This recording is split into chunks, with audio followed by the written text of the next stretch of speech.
Hello, and welcome to our Success Stories series hosted by GoLean6Sigma.com. My name is Elizabeth Swan, and I'm a managing partner and an executive advisor at GoLean6Sigma.com. We're very excited to have this offering for our audience because this is where the rubber meets the road. This is when we highlight someone who's actually completed a real project that has been implemented within their organization. And we get to share those stories with you. Today, we're going to highlight a project success story that comes from the Cod Child Development organization. They are a nonprofit based on Cape Cod, Massachusetts, which includes, for those of you unaware of Cape Cod, Martha's Vineyard, Nantucket, those famous islands, along with the surrounding areas. That's all part of Cape Cod Child Development's work area. Their mission is to provide world-class child and family-focused programs that nurture each child's full potential, and their vision is taking care of Cape Cod's children and families. This is a great nonprofit story, and our presenter here today is Laura D'Angelo. Laura is the director of the Teen Parent Program, and before we get started, I want to tell you a little bit about Laura. She's been here for about a year with Cape Cod Child Development, but really over 20 years in the area of child development. She worked with a group up in Somerville focused on early intervention. That's also in Massachusetts. She has worked in a lot of different roles, but always helping families in what I can tell is a million different ways that you have. Laura is a little bit more about you on the non-work side. Laura is a competitive ballroom dancer, which I'm envious. And also she's sang in an Italian chorus. It sounds so cosmopolitan, Laura. I love that. Thank you. It's a great combination. Well, thanks for joining us today, Laura, and thanks for sharing your success story. And now I'd like you to tell us about your project. Well, thank you so much, Liz. It's such a pleasure to be here with you. Really enjoy this. So my project was to increase the enrollment for the Teen Parent Program. And by doing this, we were able to provide more support to more families who could use that support. So it was something that was really important because I feel that it's just so valuable for families to have that support, especially for younger parents. And so the enrollment had been low.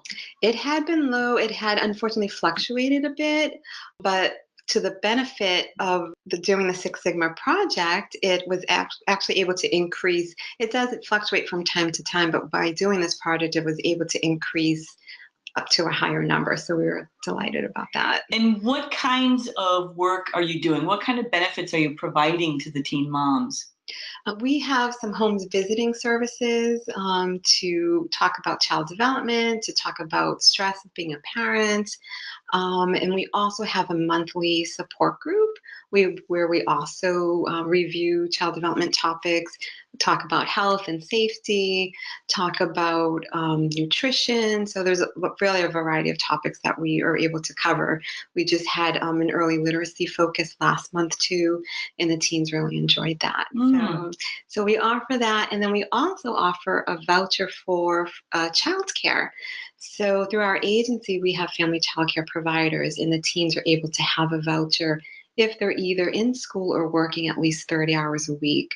So this is definitely helpful for them. You know, they have a lot of responsibilities and trying to balance everything of being a parent and working and going to school. So this childcare can help them with that. That's great. Yes, it's a good start. A worthy project. Definitely. So this, what we were able to see were some of what the issues were in terms of what the customers are saying. There had been a little bit of a wait for childcare and also for infant placement because there unfortunately were not as many providers on the Cape. Placement may have been too far. And the enrollment process may have been taking a little bit longer than we had anticipated. So these are some of the areas that we thought were very helpful to focus on in order to provide the best care and support for the families. Nice.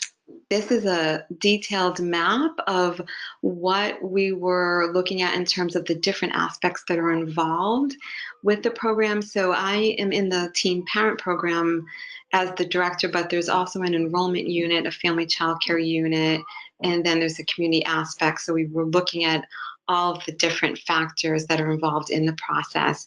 And by doing that, we learned a more efficient way to enroll a parent in our program and how to reduce the number of steps in the process.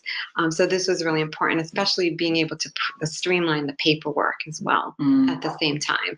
So we were looking at a few different things. The goal was the enrollment, but it was also focusing on how to streamline these processes. Absolutely, as a means to helping the enrollment go smoother and faster. So you saw a lot of paperwork, you saw a lot of extra steps in here. Exactly. Yeah. So this run chart is showing how the enrollment had fluctuated. Unfortunately, it had gone up and then went down, but as you'll see later on that we have gone up to a pretty significant number since July. But this does just show the variation in the number of enrollments over time. Great. So we started with going a little fluctuation and heading down. Right. And the fishbone also was able to show us where the concerns were in terms of how to analyze the enrollment process and how to look at the placement too. So this again had really helped with being able to figure out how to go forward from here. So the biggest issues that you saw? The biggest issues were the placement being available and the enrollment process taking a while. And there are different reasons why that could happen.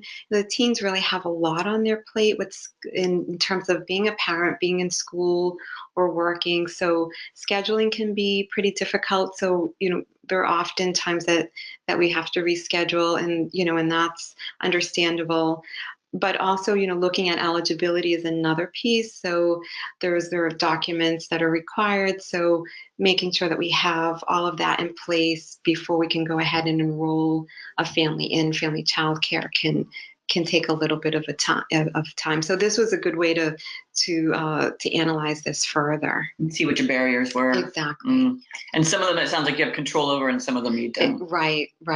Unfortunately, the root cause hypothesis and 5 whys were really helpful too, to break everything down again and look at also like just the number of emails that were going around. So because there were so many people involved, there were at times excess email. So we try to decrease that number, the number of steps in the process to enroll, and just also looking at the providers and the location. So that is a little bit more with the family childcare unit, but it was helpful for all of us to take a further look at it.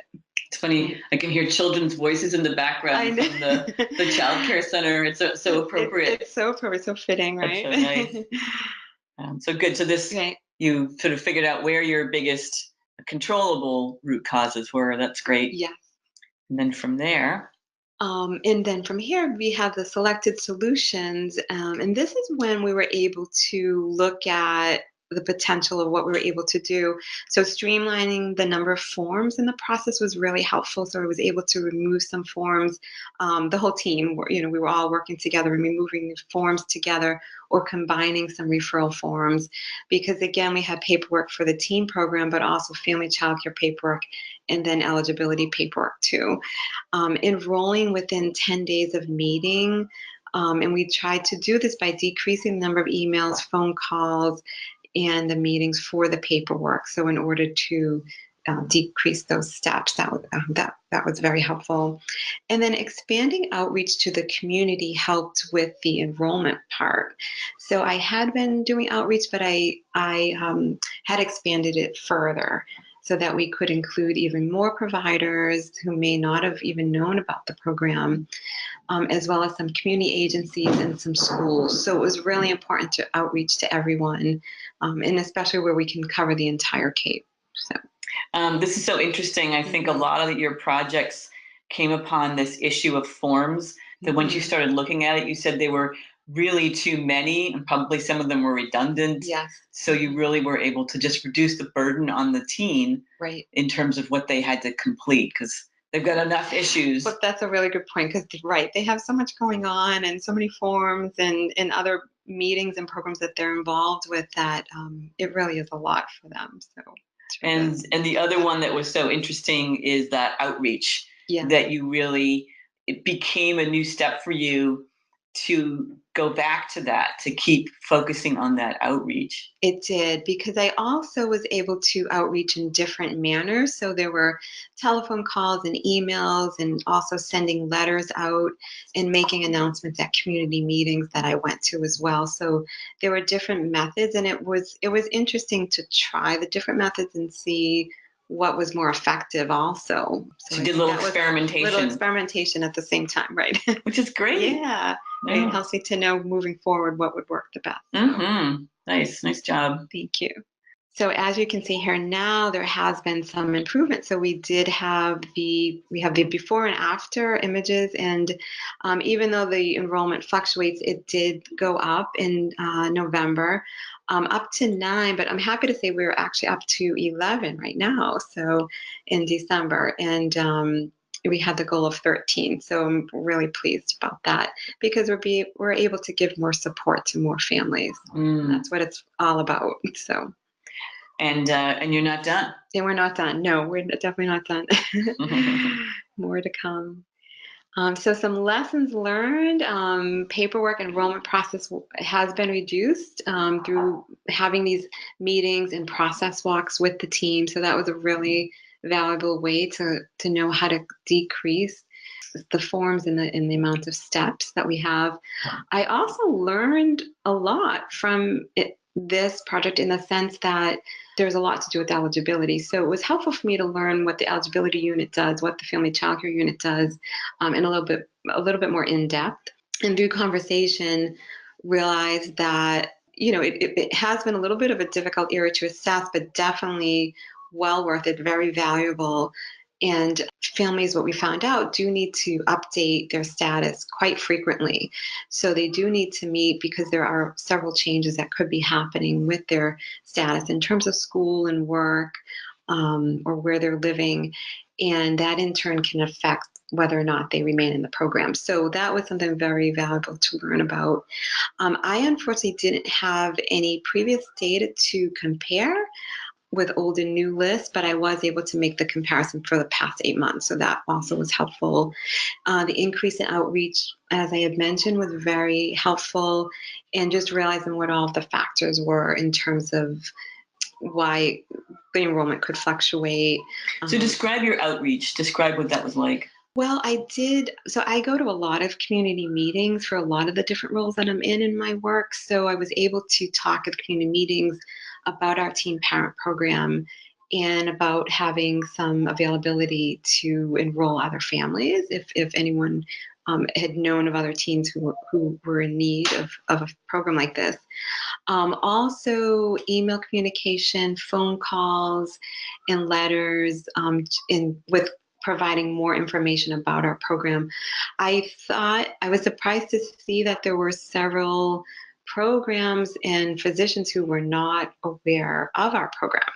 So that outreach was very valuable in the sense that it really was able to help me to see what more needed to be done in terms of getting the word out there. And now they are aware, and they can make the teams aware. Exactly. Right. That's great. Yeah. And just knowing about more practices that may not have known about the program that maybe we didn't think about at first. Like there could still be several pediatrician offices that teens are going to.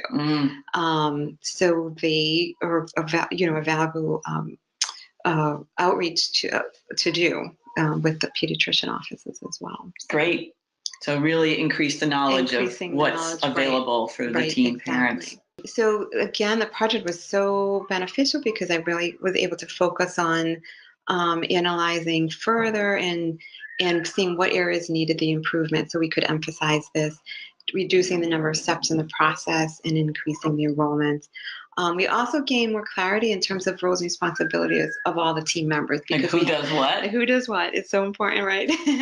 You need to know that right from the start. So, and what works and what doesn't work. and like I said, too, learning about the different divisions too, and they all have different regulations and protocols. So it was important for me to learn about that.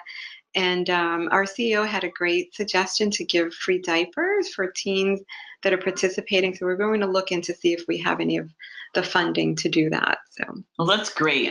yeah, In terms of all the services, like, well, there's a very immediate need, exactly. that Yeah, immediate help, great. which is fabulous. Great. Really, really nice work. Really great. You did great work understanding your process and getting to know the folks in it. I think your process walk was incredibly helpful for you. Well, thank you, Liz, and it was a pleasure to work with you. You've been so supportive through the whole ed- class and education of it all. So it's really supportive. That's Yeah. nice, Laura. Yes. All right, question for you. How's the completion of this project impacted how you look at things now? Well, it's interesting because it definitely makes me look at everything with having the Six Sigma in mind at the same time. So no matter what I'm doing, I feel like I'm thinking, okay, what is the easiest and most efficient way to do this? No matter what it is, and it's been helpful because I am in different roles. I also run another program and help out in a third program with, so between CFCE and early intervention, it's also helpful in that sense too. And I think it becomes something that after going through the Six Sigma training, it becomes something that's natural. So how do we make things so that they're more efficient for everyone? So, and that includes families, which is the most important. Make me proud, Laura.